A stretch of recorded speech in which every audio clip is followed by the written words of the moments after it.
1 million cups Daytona meets. How you guys doing today? Good?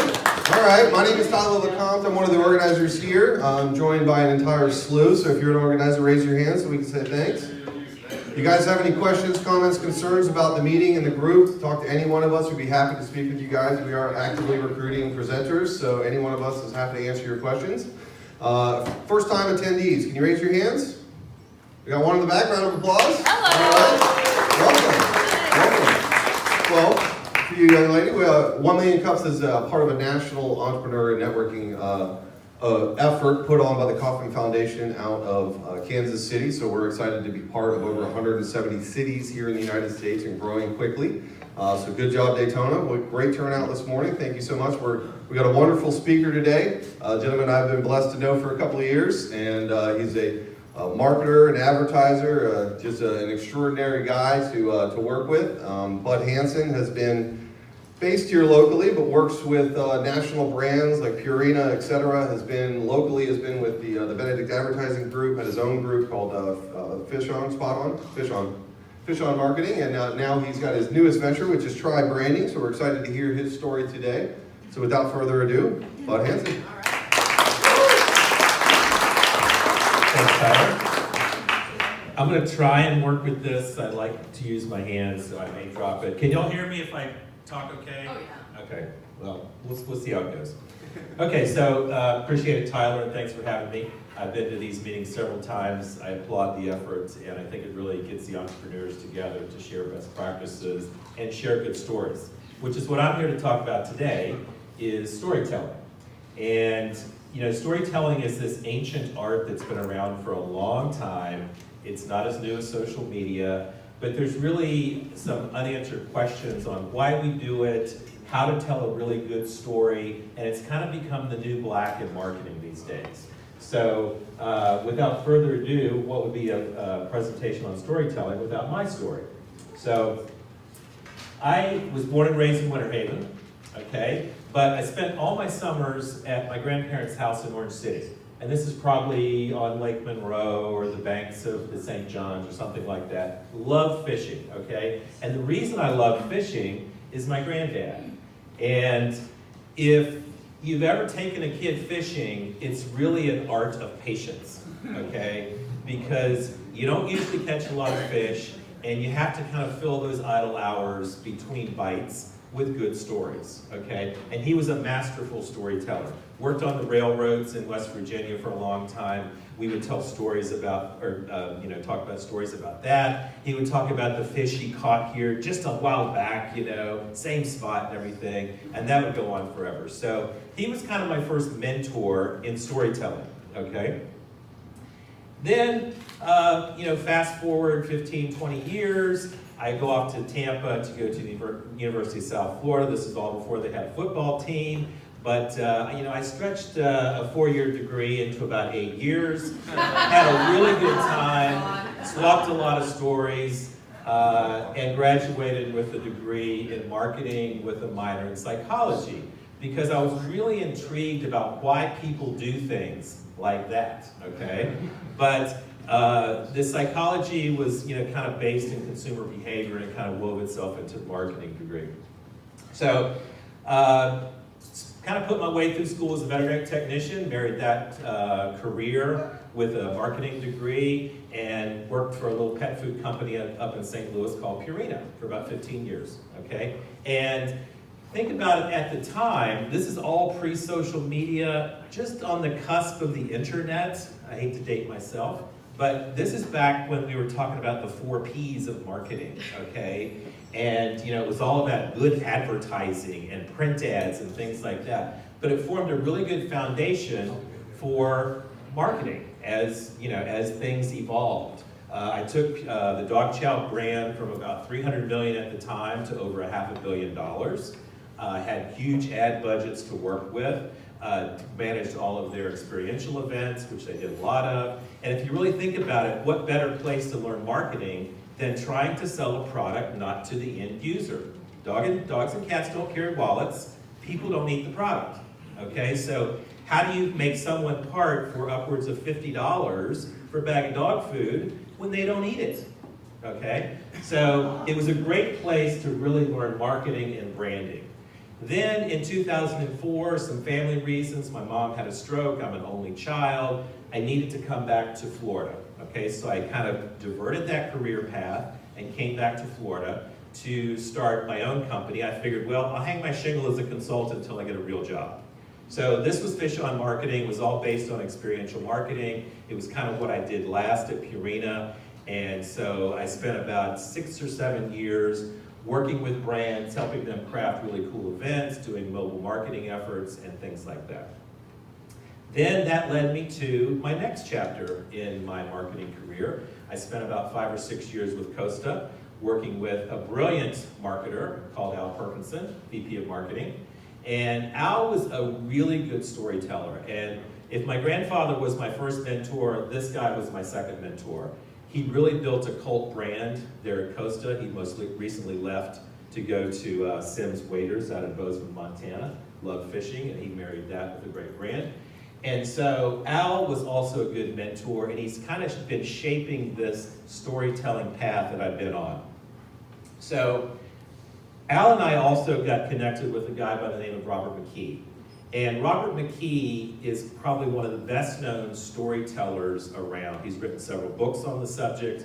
And you think about this ancient art of storytelling, and here's a guy that at least 60 Oscar-winning directors and playwrights come to his office, sit at his knee, and have their script shredded before they produce Toy Story or some famous film like that. So he counsels with the Spielbergs of the world and the Lucases of the world to make sure that their stories are meaningful, relevant, and work. Okay, so got to go to several of his workshops, and kind of that's where my storytelling kind of went into Form Tribe branding about a year ago. And so I help brands, businesses, individuals craft their story, find their story, could be a personal narrative or something like that. And I do workshops around the country. And what I've done today, that's my story, but what I've also done is I've kind of condensed about a full day workshop into about a half hour so you guys can take home something tangible about storytelling, okay? If you want to hear more about my story, my keg stands, etc., I'll be around later on. But I thought I'd kind of get into the meat of this. I've got 2 great kids, I've got a grand dog, I've got a wonderful fiance that's kind of helping me craft my next chapter of my story. Which just happened. Congratulations. And I still love to fish. Okay? Wow. So storytelling is the best marketing. Like I said, it's kind of the new black in marketing. But again, it's been around forever. Since the cavemen came back and said, don't eat the berries, they'll kill you, okay? We have been telling stories. It's nothing new. The caves have changed and the players have changed, but we're still telling stories in kind of the same way. So why do we tell stories? Okay, certainly to inform and connect our tribes, okay? It inspires people to create action, and we're going to dig into this in a little bit on why. It's to build trust. If you think about marketing and why people buy, there's really 2 things that have to happen for anyone to buy something from you. They have to be aware of you, and they have to trust you. All the features and benefits just rationalize that purchase. But those 2 things have to be in place, and stories build trust. They make people believe in what you believe. You don't want people to buy what you sell, you want them to believe in what you believe. So a story is this kind of linear connection of cause and effect, and really that's how we think as humans, okay? Quick diversion into a little bit of a geeky science chat here, but if you think of the brain, it's got 3 parts, and its very core is this reptilian brain. That's the kind of unconscious functions that keep us balanced and things like that, keep the heart rate going and breathing going. But the neocortex is this outer section of the brain. Okay, what that does is it's responsible for processing language. It's listening to what I'm saying, and it's kind of turning those words into some kind of meaning, okay? It's analytical thinking, 2 + 2 = 4, it pulls up all that kind of stuff. The limbic brain is actually responsible for our feelings, our behavior. It's kind of where we store all these stories that we've heard. It's emotions, and it actually controls our behavior. If you don't take away anything else from this presentation, remember that the part of the brain that controls language, so listening to a sales pitch on why you should buy something, does not control behavior, okay? What controls behavior is our emotions. People buy on emotions and rationalize later on features and benefits, okay? Does that make sense? Yes. Okay. So what else happens when we tell stories and hear stories? And this is kind of the last geeky slide, and big words, okay? Neural coupling. What happens is you connect your experiences with the story you're being told. Because we've all heard stories. You know how maybe you watch a movie and you go, I kind of know where this is going. I kind of know how this ends, okay? So it connects your own. Also, there's mirroring that goes on. So as I'm telling a story about cake stands or getting engaged or something like that, you're pulling up stories of your own. And the audience is starting to mirror what I'm saying. And then you've got hormonal release, you've got cortisol, attention, focus, dopamine, the feel-good drug, and we feel close and empathetic to the speaker, oxytocin. So story has structure. This is what Robert McKee really drilled in. It's connected, so you don't kind of go off on all these different tangents and paths. It's got a beginning, a middle, and an end. Once upon a time, da, da, da, da, da. You usually have a hero. There's a protagonist in this story. That can be you, that can be your product, that can be your business. There's this inciting event. So there's usually stasis, or here's the normal, and then something happens. My mom had a stroke. I had to divert my career path. I had to come back to Florida, okay? There's conflicts and challenges along the way.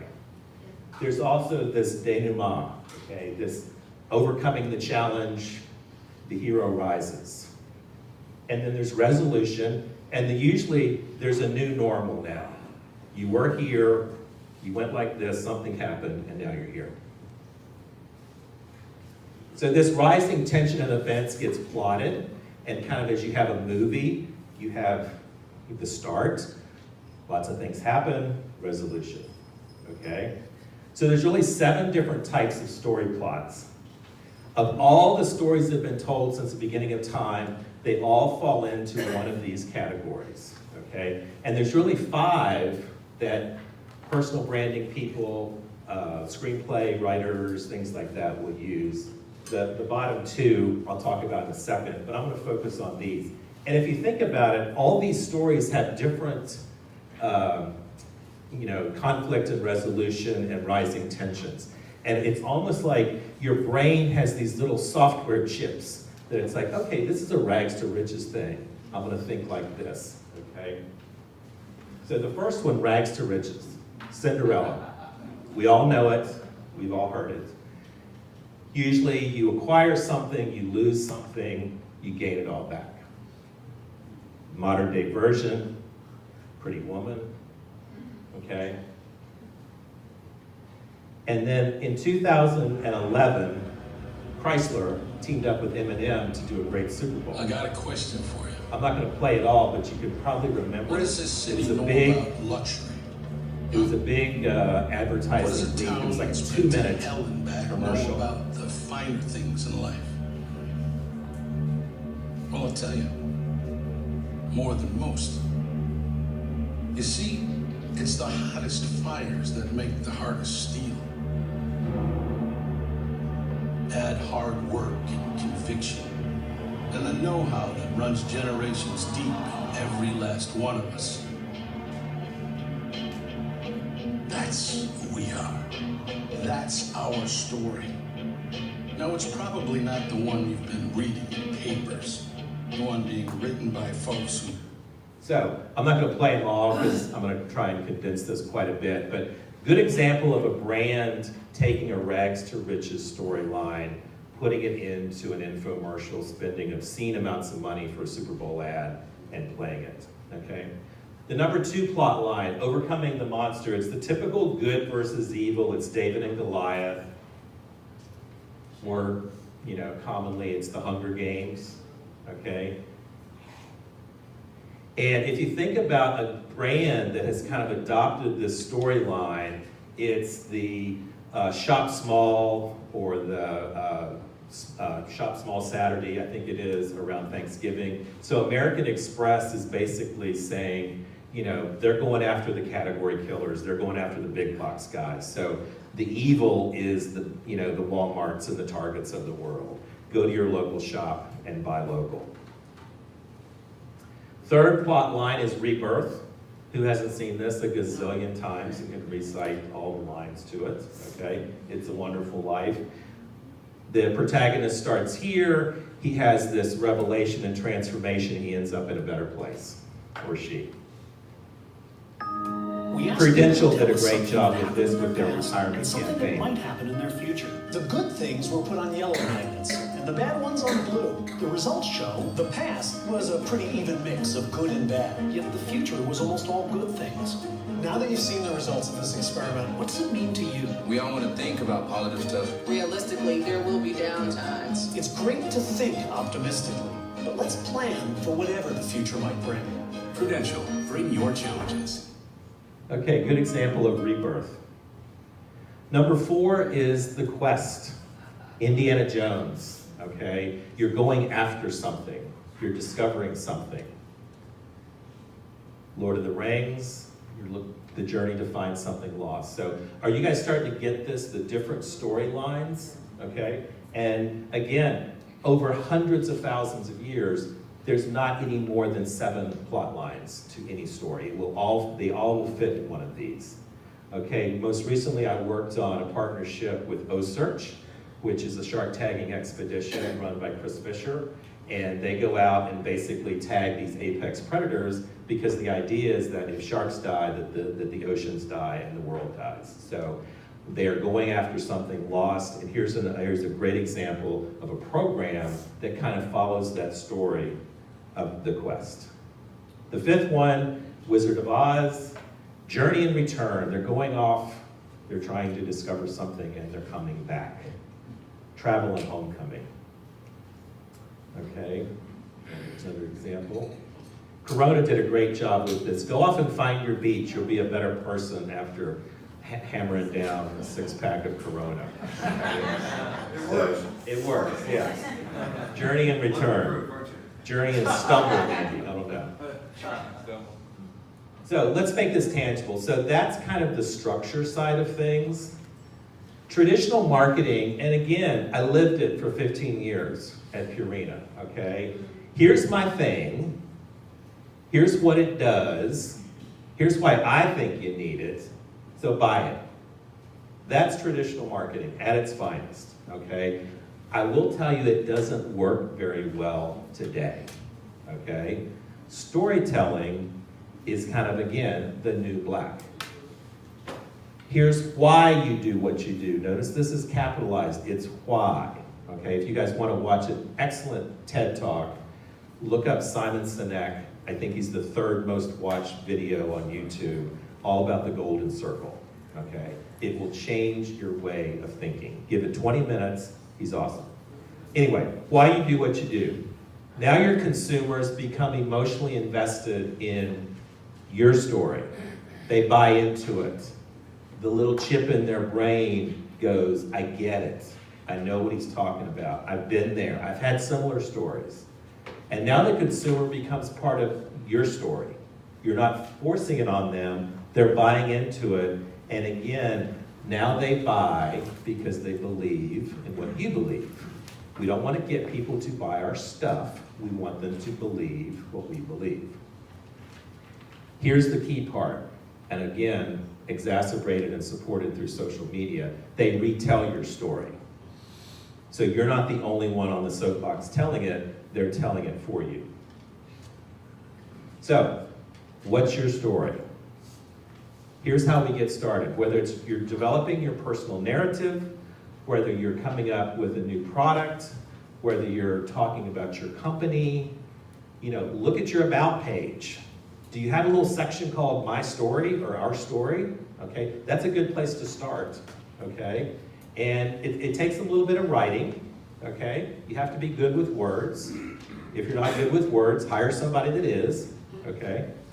But we're gonna kind of work backwards, and we're gonna start with kind of the end in mind. So the raison d'etre, I believe is how you pronounce it. I may have screwed that up. But the most important reason or purpose, why you do what you do. Think about that. Not what you make, not where you make it, not how you make it, but why you do what you do. Also think about your happily ever after. You did this because of this, okay? You did this to get to this point. You did this to transform your consumers to this. What does happily ever after look like for you and the folks that buy your stuff? Okay, it's not a mission statement, guys. Back in the day, I worked with a lot of people to craft mission statements, and they're all blah, blah, blah, blah, blah. It is our mission to continue to authoritatively provide access to diverse services to stay relevant in tomorrow's world. So what? Here's another one of my favorites. To achieve profitable growth and be the leader in every market we serve through superior customer service, innovation, quality, and commitment. Blah, blah, blah, blah. This is not a story, okay? This is attaching that brain that processes language. You're putting words together going, those really don't make any sense, okay? There's no emotions here, okay? So it's not a mission statement. Let me give you a couple examples to get your brain thinking. Harley Davidson, okay? Their reason for being is people need to have more exciting lives. Great print ad. If you want to fit in, take the bus. Okay? Harley's a great brand that's gone through lots of challenges, lots of changes over the last 20 or 30 years, but they're in a pretty good spot now. They've got really good marketing, and they know their story. Okay, North Face, another great example. To get people to appreciate and preserve the outdoors. And these are words that are written down, pulled from their site. This is why they do what they do. Ritz-Carlton, ladies and gentlemen, serving ladies and gentlemen. Okay, you know these brands, the stories fit, you connect with it, and there's been some time and effort put behind it. So you've kind of got to this happily ever after place with these brands. What is the moral of the story? So why do they do that? Connect that. What comes after the equal sign? Why should I believe in you? How are these core values that you're espousing connected to this brand, and what makes you so special? So the moral of the story, people need to have more exciting lives. Why? Because freedom is exhilarating. Get the wind in your hair, come down for bike week, hang out, have a good time. You'll think of Harley. North Face, to get people to appreciate and preserve the outdoors. Why? Because exploration empowers us, okay? You can put this story into several of those plot lines for quest and journey and return and things like that. Moral of the story with Ritz-Carlton, inspiring life's most meaningful journey. So they're all about travel. So where do stories add value? Okay, you have a personal narrative. Okay, you want to clarify the position of your company with a competitor. You want to, tactically fill out your about page. You need social content. Okay, sales presentations. I've got another workshop in development on storytelling for salespeople, okay? I've been on too many sales calls, that bring out their pitch deck, blah, blah, blah, features and benefits, blah, blah, blah, ask for the order. Doesn't work, guys, it doesn't work. The really good salespeople will simply tell a story, they will get the customer to believe in what they believe, and then a relationship follows. Remember, people buy your stuff for two reasons. They're aware of you and they trust you. Features and benefits don't build trust. Stories do, relationships do. Even a job interview. Take a good story into a job interview that unpacks a little more about who you are and what you do. Where do you look for content? okay?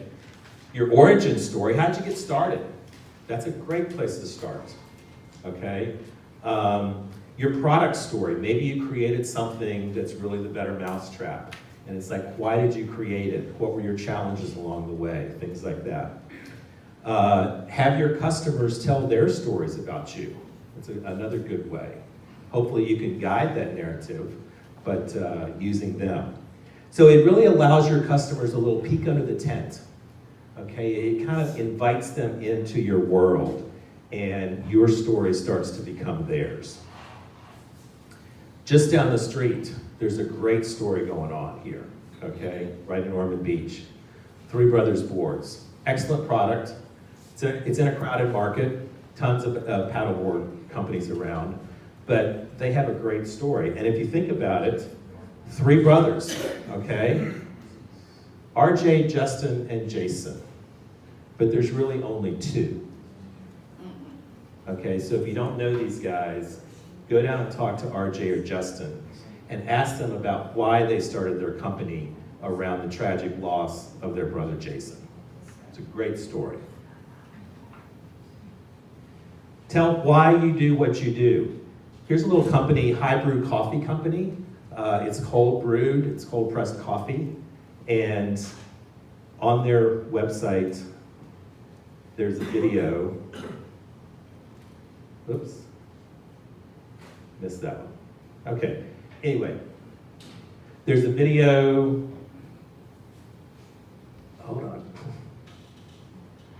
These guys started High Brew Coffee Company because they just thought that we're tired of the daily grind of their lives, and so they pulled their kid out of school and they went off on this round-the-world sailing adventure.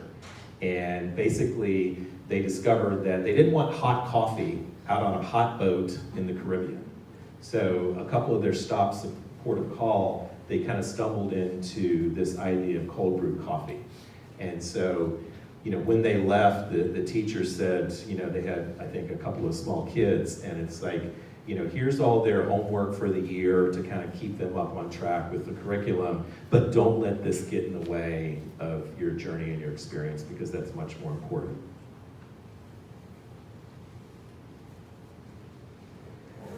Here's another great one. If you want to look for stories, look for characters within your company. Maybe you are the character, okay?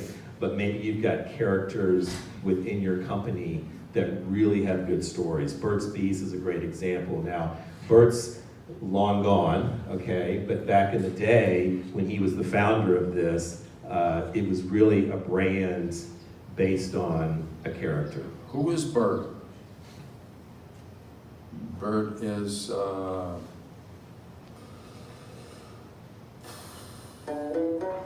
Bert is a traveler. I'm a bee man, a dog lover. I'm an advocate of a rural lifestyle. Let's see, what else? I'm a retired executive.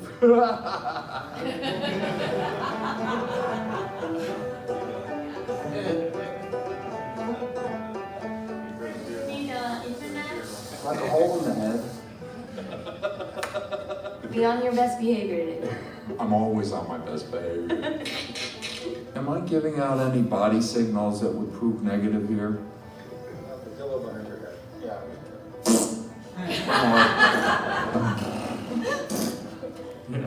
What did I have to lose, Bert is, the founder of Burt's Bees. Bert is a man who can think about all the good times and let the bad times just pass on through. Bert is Bert. So it's a couple-minute video, you can find it on their site, but they make good products, but their story is phenomenal, and people buy into their story, okay? There's 1,000 chapsticks on the market, not to use a brand name, but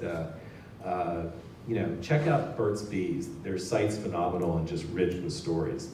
Here's another kind of example, and hopefully provide some direction. Be really authentic to your roots. Don't be a poser. Don't fake it, okay? There's a story there. Minnetonka moccasins. You know, I can remember back in the day, you know, in Florida, all these little roadside stands, and they'd be peddling these moccasins with the little beads in them and everything. Great brand story. And on their site, they've got a good video too.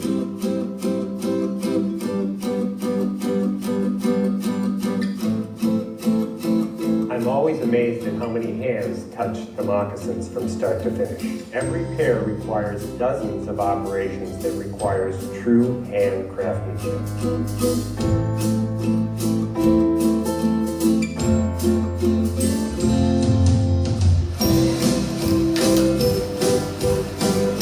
People like Minnetonka because it's authentic, it's a real brand, and people feel that we've been around for many, many years, and we're always true to ourselves. We're not chasing whatever the next trend is.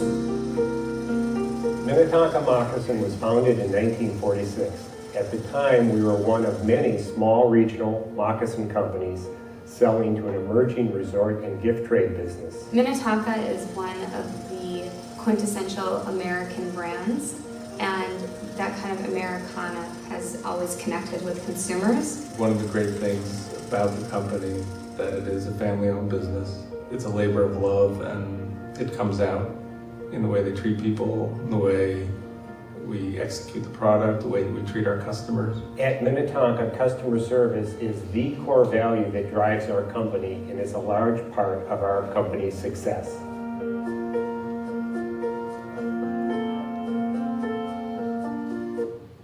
So, great stories there. Did they talk about price? Did they talk about features and benefits? Okay, a little bit about core values, but it was all about their roots. It was about their story, okay, which is about as true as you can get, okay? And if you preach the truth, people will believe it. Warby Parker. Okay, here's 4 guys out of college, I think Wharton Business School, 2010 graduates, I think, and a couple of them go out on a backpack trip. One guy breaks his glasses. They're so poor and cheap that they don't buy, or he doesn't buy another pair, and he goes through the rest of the semester squinting, trying to see the board and his computer screen and things like that. And they basically said, screw it, you know, we can't afford this. Why should we have to pay all this money for prescription eyewear? And so their whole story is about kind of beating the man, okay?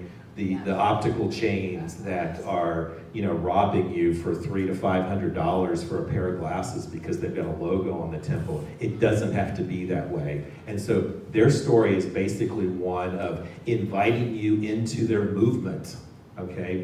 Support us and help us beat the man. So that's all about, that's the Warby Parker's movement. Let your customers tell your stories. Airbnb doesn't really go out and tell a tremendous story, but their customers do. And all the cute little spots they find and great locations and the experience that they share on their website are phenomenal. Costa is a great example of a brand here locally where a lot of their marketing allows you to see yourself in their story. Okay, male or female, who can't relate to this? Okay, it's all about fishing. It's the exploration. It's the journey, and it's very much an adventure brand. So, storytelling takes a lot of writing. Okay, and one of my favorite quotes from Mark Twain was, "I didn't have time to write a short letter, so I wrote a long one instead." Think about that for a second, okay? Being concise and being to the point takes some time. It's easy to regurgitate a lot of stuff onto a paper, but to pare it down to just the right words or 140 characters for Twitter, okay, takes some skill, all right? So I counsel you to start long and go short, all right? Just dump out your thoughts on a piece of paper. There's a great story about Ernest Hemingway, back in, I forget, many years ago up in New York at the Algonquin pub up there, and he was with some of his cronies, some of his author buddies, And it was like, who can write the shortest short story? It's like, I can. And I can write one that's 3 pages. I can write one that's 3 paragraphs. So Ernest Hemingway laid down his $10, and he said, I bet I can write the shortest one. So they all pitched in their $10, and Ernest Hemingway wrote a story with 6 words. Okay? But think about that. That story has a beginning, a middle, and an end. It takes the reader on a journey. It connects with something, particularly if you've ever lost an infant, and it tells a story. Okay, so just an example of how carefully chosen words can tell your story. Here's another one. David Ogilvy is a leader in advertising. Sometimes it's attributed to a French poet, but I'm going to go with the Ogilvy version. So he's going up to his office in New York, and he sees the beggar outside. And, how's it going? He sees him quite a bit. And, oh, not much in my cup. It's a pretty good day. And so Ogilvy thinks about it for a second. He goes up to his office. He comes back, and he says, can I borrow your sign? And so he takes his markers, and he changes it a little bit. From then on, the cup was full. So just choosing the right words, okay, can make a difference in telling your story. So think about a tagline. So, once you've got your story kind of put together, try and go short with it, because that's going to be the shorthand handle for your story. It's the text trailer, so to speak. It's something that can actually be used in branding, packaging, and things like that. Back in the day, Wheaties, Breakfast of Champions, who didn't think that, eating a bowl of Wheaties is going to make us jump higher and run faster and things like that. Every kiss begins with K, okay? A diamond consummates the relationship, particularly one bought at K. Red Bull gives you wings, okay? Real fast wings. Steve Jobs, okay? Think different. Apple is an overused brand in a lot of marketing presentations for a reason, and these guys are super creative. When Steve came out and introduced the iPod, okay, to his loyal followers and his board members and things like that, he didn't talk about the voluminous space, okay, of the processing system and the speed of it and the design or the weight or things like that. He simply said you could carry around 1,000 songs in your pocket. That was his story for the iPod. The brands like Rio, you can remember that, the MP3 players of the day, they had the market share, not for long, okay? The moral of his story is power to the people through technology. It's not often said that way, but that's the way it's presented. Destination marketing is a great fodder for stories. What happens in Vegas stays in Vegas. Who can't relate to that? Harley Davidson, American by birth, rebel by choice. So these are brands that have taken their story down to its kind of shortest, least common denominator. Love the Harley print ad. I'd never let my wife ride it, at least until she turned 18. Rebel, for sure. State Farm, like a good neighbor, State Farm is there. We go through a lot of hurricanes, and who doesn't like a good neighbor to help out? Okay, so it's that whole idea of helping, telling a good story. Marines, the few, the proud. It's a story that's kind of stayed the test of time. And of course, Nike, just do it. Everyone, once they put on their Nikes, just feels like they need to get off the couch and just do it. So that's the end of my story, okay?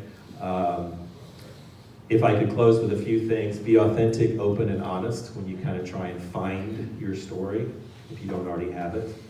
Keep it simple. You don't have to write, beautiful prose. Make me care, okay? Because that's what it's all about, getting a relationship. You want to love your protagonist. If your brand is the hero, if you're the hero, make people love you for some reason. Get to know your audience. Make your story their story, okay? And that's when the magic happens. So everyone has a voice, everyone has a story. If you need help telling it, I'll be more than happy to answer some questions, or let's go for a cup of coffee, another time. So just tell a better story. I always close with this: if a picture's worth 1,000 words, then a good story is worth 1,000 pictures. So, thanks. Awesome, great job. Everybody like that? Yeah?